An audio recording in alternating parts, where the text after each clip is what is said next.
Hello, welcome to Return of the Manhwa Set Manhwa.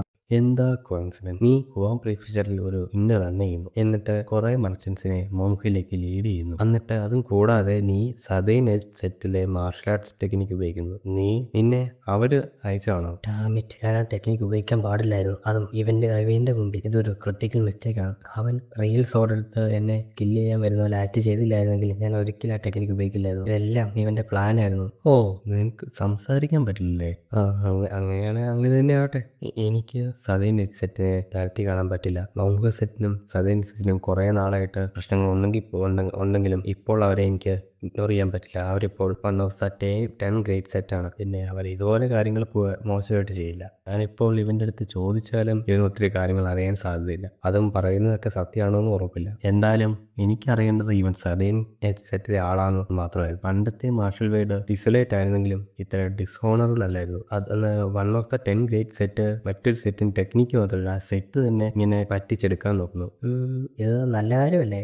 നിനക്ക് തന്നെ മനസ്സിലായി കാണും. മോൺഫേഴ്സിന് ഇനി ഒരു ഫ്യൂച്ചറില്ല. അവർക്ക് അവരുടെ ടെക്നിക്ക് ലോസായി. അവർക്ക് ഒരിക്കലും പാസ്റ്റിലെ മോൺഫേഴ്സെറ്റ് ആകാൻ ഒരിക്കലും സാധിക്കില്ല. ഇനിയും കുറച്ചു കാലം കൂടെ മാത്രമേ ഉള്ളൂ മോൺഫേഴ്സെറ്റ്. അത് കുറച്ച് നേരത്തെ ആക്കിയെന്ന് മാത്രമല്ലേ ഉള്ളൂ. പ്രീവിയസ് ജനറേഷന്റെ മാർഷൽ ടെക്നിക്ക് ഇല്ലാത്ത ഒരു സെറ്റ് ഉറപ്പായിട്ടും തകരും. ആര് പറഞ്ഞു? നിനക്ക് എന്താന്ന് മനസ്സിലായില്ലേ?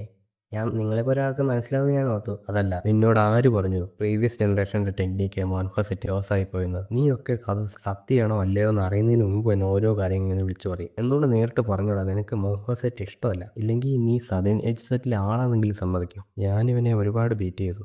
മോൺഫോസെറ്റിനും സദേൺ എഡ്ജിനും കുറേ സിമിലാരിറ്റീസ് ഉണ്ട്.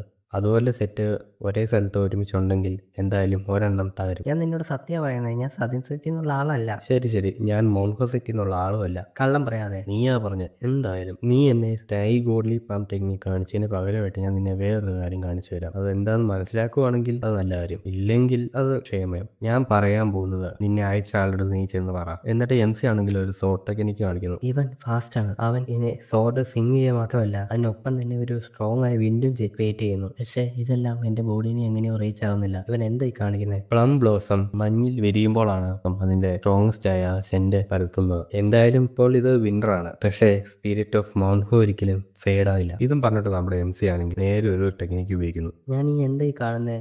ആയിരക്കണക്കിന് പ്ലംബ്ലോസം ലീവ്സ് വീഴുന്നോ? അല്ല, ഇത് 24 movement plum blossom technique, rainfall of plum blossom. ഞാൻ ഇത് ഇമാജിൻ ചെയ്യുമായിരിക്കും. എന്നിട്ട് അവിടെ കോങ് ആണെങ്കിൽ നിലത്ത് വീഴുന്നു. നമ്മുടെ MC ആണെങ്കിൽ ചെറുതായിട്ട് ചോര തുപ്പുന്നു. ഇതിപ്പോ എന്നെ കൊന്നേനെ. എന്റെ ഇന്നർ സ്ട്രെങ്ത് കുറവാണ്. ഇപ്പോൾ എന്റെ പാസ്റ്റ് സെൽഫ് ആയിരുന്നെങ്കിൽ എനിക്ക് നിസ്സാരമായിട്ട് ചെയ്യായിരുന്നു. ഈ ഒരു ടെക്നിക്ക് ചെയ്യാൻ വേണ്ടി ഞാൻ എന്റെ സകലത് ഉപയോഗിക്കേണ്ടി വന്നു. നീ ഇങ്ങോട്ട് വാ. ആർക്കാണ് തല്ല് വേണ്ടത് പോകുന്നതിന് മുമ്പ്? അത് അങ്ങനെയാണെങ്കിൽ ആർക്കാണ് തല്ല് കൊള്ളാതെ പോകേണ്ടത്? എനിക്ക് ശരി, നിങ്ങൾ നന്നായി കോപ്പറേറ്റ് ചെയ്തു. നന്ദിയുണ്ട്. അവിടെ നിൽക്കുക. നിങ്ങൾക്ക് നിങ്ങളുടെ ബ്രെയിൻ ഉപയോഗിക്കാൻ ഒട്ടും അറിയത്തില്ലേ? പാർഡൻ? ഞാൻ എങ്ങനെയാണ് ഈ കാർട്ട് മൊത്തം എടുത്തോണ്ട് പോകുന്നത്? നിങ്ങളെല്ലാം പോയി കഴിഞ്ഞാൽ ഒന്ന് ബ്രെയിൻ ഉപയോഗിച്ച് നോക്ക്. ഓ. എല്ലാവരും എൻ്റെ അടുത്ത് റിപ്പോർട്ട് ചെയ്യാം നിങ്ങളുടെ കാർട്ടിൽ എന്തോരം ഉണ്ടെന്ന്. Yes sir. കാർട്ടിൽ 1800 ഗ്യാങ്ങുണ്ട്. എന്റെ കാർട്ടിൽ 2300 ഗ്യാങ്ങുണ്ട്. എന്റെ കാർട്ടിൽ 8000 ഗ്യാങ്. ഓ, നിങ്ങൾക്ക് അത്രയൊക്കെ പണം ഉണ്ടായിരുന്നല്ലേ? ശരി, നിങ്ങൾ ഒരാൾ സീജിയൻ സിറ്റി പോയി പൈസ കൊണ്ടുപോകാം. കാശിന് പകരമായിട്ട് നിങ്ങൾക്ക് ഈ കാർട്ട് ഞാൻ വിൽക്കാം. പൈസ ആരുടെയും പേരിലെടുക്കണ്ട. നിങ്ങൾ അങ്ങനെ ചെയ്തില്ലെങ്കിൽ ഞാൻ നിങ്ങളെ കൊല്ലും. ഞാൻ ഇവനെ പോലെ ഒരുത്തനെ എന്റെ ജീവിതത്തിൽ കണ്ടിട്ടില്ല. ഇപ്പം ഈ പൈസ കൊണ്ടുവരുന്ന ആള് വന്നില്ലെങ്കിൽ എന്ത് ചെയ്യും? നിങ്ങളുടെ കയ്യിൽ എന്തെങ്കിലുമൊക്കെ പണം ഉണ്ടോ ഈ കാർട്ട് അല്ലാതെ? അതുകൊണ്ട് നിങ്ങൾക്ക് കുറച്ചെങ്കിലും പൈസ കിട്ടണമെങ്കിൽ നിങ്ങൾ തിരിച്ചു വന്നാലേ പറ്റുള്ളൂ. അങ്ങനെയാണെങ്കിൽ ഞങ്ങളിത് ഗവൺമെന്റിനെ റിപ്പോർട്ട് ചെയ്താലോ? എന്നിട്ട് MC ആണെങ്കിൽ നേരെ തറയിലേക്ക് അമർത്തി ചവിട്ടും. നിങ്ങൾക്കൊന്ന് ട്രൈ ചെയ്ത് നോക്കാം, പക്ഷേ ഇങ്ങോട്ട് പിന്നെ തിരിച്ചു വന്നേക്കില്ല. നിങ്ങൾ എന്നിട്ട് ഈ കോണ്ടിനെന്റിന്റെ എതിർവശത്തേക്ക് പൊക്കണം. ഇല്ലെങ്കിൽ നിങ്ങൾ എവിടെയാണെങ്കിലും ഞാൻ നിങ്ങളെ കൊല്ലും. എനിക്കൊരു വലയും കിട്ടുന്നില്ല ഇവനെ പോലെ ഒരുത്തൻ്റെ അടുത്ത് രക്ഷപ്പെടാൻ വേണ്ടി. എന്തായാലും പൊക്കോ. സാർ. MC ആണ് കയ്യിൽ പൈസയും പിടിച്ചുകൊണ്ട് ചിരിച്ചുകൊണ്ട് മൗണ്ട് സെറ്റിന്റെ അകത്തേക്ക് പോകുന്നു. അടുത്തത് കാണിക്കുന്ന നമ്മുടെ ഡിസിബിൾസിനെയാണ്. അവരെല്ലാം അവരുടെ മോർണിംഗ് ട്രെയിനിങ് കഴിഞ്ഞിട്ട് ഡ്രസ്സെല്ലാം ക്ലീൻ ചെയ്യും. ഒരുപാട് മാറ്റം സംഭവിച്ചു. ഇപ്പോൾ ഇത് കണ്ടു കഴിഞ്ഞാൽ ഒരു യഥാർത്ഥ മാർഷൽ ആർട്ട് പ്രാക്ടീഷണറെ പോലെ തന്നെ തോന്നുന്നു. നീ എന്താ ചിരിക്കുന്നത്? ഓ സാഹിബ്, വേറൊന്നുമല്ല. ഇപ്പോൾ ഇത് കണ്ടു കഴിഞ്ഞാൽ ശരിക്കും ഒരു മാർഷൽ ആർട്ട് പ്രാക്ടീഷണറുടെ ഗ്രൂപ്പ് പോലെ തോന്നും. അതെയോ? കേൾക്കുമ്പോൾ സ്ട്രേഞ്ച് ആയിട്ട് തോന്നൂലേ? ഒരിക്കലും ഇല്ല. ഞാനും നിന്നെ പോലെ തന്നെ ആലോചിച്ചോണ്ടിരുന്നത്. കുറച്ച് ദിവസങ്ങൾക്ക് മുമ്പ് എനിക്ക് ഇത് ആലോചിക്കാൻ പോലും പറ്റില്ലായിരുന്നു മൗണ്ട് ഞാൻ ട്രെയിൻ ചെയ്യുന്ന കാര്യം. അന്നൊക്കെ ഈ മൗണ്ട് ക്ലൈംബ് ചെയ്യുന്നത് തന്നെ ചുമ്മാ സമയം കളയാൻ വേണ്ടി മാത്രമായിരുന്നു. പക്ഷേ എല്ലാം ഇപ്പോൾ മാറി. ഇതും പറഞ്ഞാൽ നമ്മുടെ ഡിസിപ്പിൾസ് ആണ് നേരെ മൗണ്ട് തിരിച്ചു പോകുന്നു. അവിടെ നമ്മുടെ ഡിസിപ്പിൾസ് എത്തിക്കഴിഞ്ഞപ്പോൾ കാണുന്നതാണെങ്കിൽ, ഞാൻ നിന്നോട് പറഞ്ഞില്ല അവിടെ ഒന്നും വെക്കാൻ പറ്റില്ലെന്നാ. പോ അങ്ങോട്ട് പോ. ഈ നിന്നോട് പറഞ്ഞില്ലേ ഇതൊക്കെ ഇപ്പൊ ചെയ്യാൻ പറ്റില്ല, എല്ലാം എത്തി കഴിഞ്ഞിട്ടേ പറ്റുള്ളൂ. എന്താ ഇവിടെ സംഭവിക്കുന്നത്? ആരേ ഇവരൊക്കെ? ഗ്രേറ്റ് സാസുക്. യൂൻജിൻ നീ വന്നോ?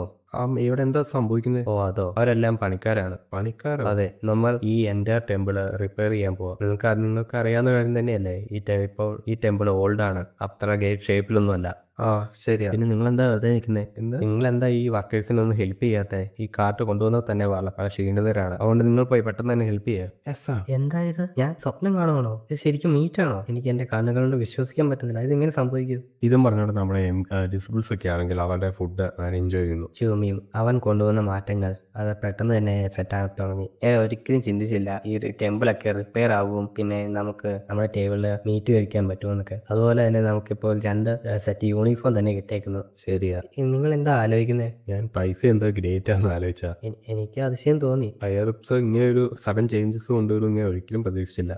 ഞാൻ ഓർത്തു അവരിങ്ങനെ പാവപ്പെട്ട ജീവിക്കുന്ന അവന് വളരെ ഇഷ്ടപ്പെട്ടു എന്ന്. നമ്മൾ പാവപ്പെട്ട ജീവിക്കുന്നത് നമുക്ക് വേറൊരു ചോയ്സ് ഇല്ലാത്തതുകൊണ്ടാണ്. ഞാൻ ഗ്രേറ്റ് സാസൊക്കെ ഇതുപോലെ ചിരിക്കുകയൊക്കെ ഞാൻ എൻ്റെ ലൈഫിൽ കണ്ടിട്ടില്ല. ഞാൻ ഓർത്ത് അയാൾക്ക് ചിരിക്കാൻ പോലും അറിയത്തില്ലാത്തായിരിക്കും. സാഹ്യം, നമ്മൾ ഇനി തൊട്ട് എന്ത് ചെയ്യും? നിങ്ങൾക്കാണെന്ന് നേരത്തെ തന്നെ മനസ്സിലായി കാണും, മമ്പസിൽ കുറെ മാറ്റങ്ങൾ വന്നു എന്ന്. അതിനെല്ലാം നമ്മൾ പ്രിപ്പയർ ആയിട്ടിരിക്കണം. മാറ്റങ്ങൾക്ക് പ്രിപ്പയർ അല്ലേ? ഇത് ഫിനാൻഷ്യൽ ആയിട്ടുള്ള മാറ്റങ്ങൾ മാത്രമല്ല. നീ കണ്ടില്ലായിരുന്നോ ആ ചെസ്റ്റിലുണ്ടായിരുന്ന സീക്രട്ട് മാർഷൽ ആർട്ട് ടെക്നിക്ക്? ഞാൻ കണ്ടു. അവൻ്റെ ടെറിബിൾ ആയിട്ടുള്ള ആക്ടിങ് വെച്ച് നമ്മൾക്ക് റിവീൽ ചെയ്ത്. നിനക്ക് എന്ത് തോന്നുന്നു അവൻ എങ്ങനെ അത് കിട്ടിക്കാണോന്ന്? ആർക്കറിയാം. ഒരു കാര്യം ഉറപ്പാ, മോൺഫസിറ്റിയിൽ ഒരുപാട് മാറ്റങ്ങൾ വരാൻ പോയി. അതുകൊണ്ട് നമുക്ക് എല്ലാത്തിനും പ്രിപ്പയർ ആയിട്ടിരിക്കണം. വിഷമിക്കേണ്ട സാഹ്യം. ശരി. പിന്നെ ചൂമിങ് അവനോട് പോയി, അവനെ രാവിലെ തൊട്ടേ കാണുന്നില്ലല്ലോ. ഓ നീ അറിഞ്ഞില്ല സെക്രട്ടറിനെ അവനെ കാണണമെന്ന്? അവൻ മിക്കവാറും സെക്രട്ടറിന്റെ അടുത്തായിരിക്കും. സെക്ലിയറിന് അവനെ കാണണമെന്നോ? എന്തിനാ സെക്ലിയറിന് അവനെ കാണുന്നത്? നീ ഇത്രയൊക്കെ ചെയ്തതിനാ നിനക്ക് റിവാർഡ് തരാൻ ഞങ്ങൾ തീരുമാനിച്ചു. അതിനുവേണ്ടിയാണ് നിന്നെ വിളിച്ചത്. എനിക്ക് റിവാർഡോ? അതെ, നീ തന്ന സ്വർണ്ണങ്ങളിൽ കുറച്ച് നിനക്ക് വേണോ? എനിക്കതിൽ പ്രത്യേകിച്ച് ഇൻട്രസ്റ്റ് ഒന്നുമില്ല. നിനക്ക് വേണ്ടേ? എനിക്കിപ്പോൾ അത് കിട്ടിയിട്ട് എന്ത് ചെയ്യാനാ? അവന് പണത്തിനോടൊന്നും അത്ര ആർത്തിയൊന്നുമില്ല. അവന് വേ ഓഫ് ടു നല്ലപോലെ അണ്ടർസ്റ്റാൻഡ് ആയിട്ടുള്ള. പുള്ളിക്ക് എന്തായാലും ഒത്തിരി പൈസ ഒന്നും എനിക്ക് നൽകാൻ പറ്റില്ല. എനിക്ക് പിന്നെ ആവശ്യത്തിന് പൈസ കയ്യിലുണ്ട് താനും. പിന്നെ നിനക്ക് വേറെ എന്താ വേണ്ടേ? എനിക്ക് ടെക്നിക്കൽസ് ഒന്നും വേണ്ട. അതും വേണ്ടേ? പിന്നെ വേറെ എന്താണ് വേണ്ടത്? അവർക്കൊരിക്കലും എന്നെ സാറ്റിസ്ഫൈ ചെയ്യുന്ന ടെക്നിക്കും തരാൻ പറ്റില്ല. എൻ്റെ മനസ്സിൽ തന്നെ കൗണ്ട്ലെസ് ആയിട്ടുള്ള ടെക്നിക്ക് ഉണ്ട്. അതിങ്ങനെ അവർക്ക് നല്ലതെന്ന് ഞാൻ ആലോചിച്ചോണ്ടിരിക്കുക. അങ്ങനെ ഈ ഹുവാൻ പ്രീഫിച്ചറിൽ പോകാനുള്ള അനുമതി തന്നാലും ഫസ്റ്റ് എനിക്ക് ഫ്രീ ആയിട്ട് മൂവ് ചെയ്യാൻ പറ്റും അവിടെയൊക്കെ.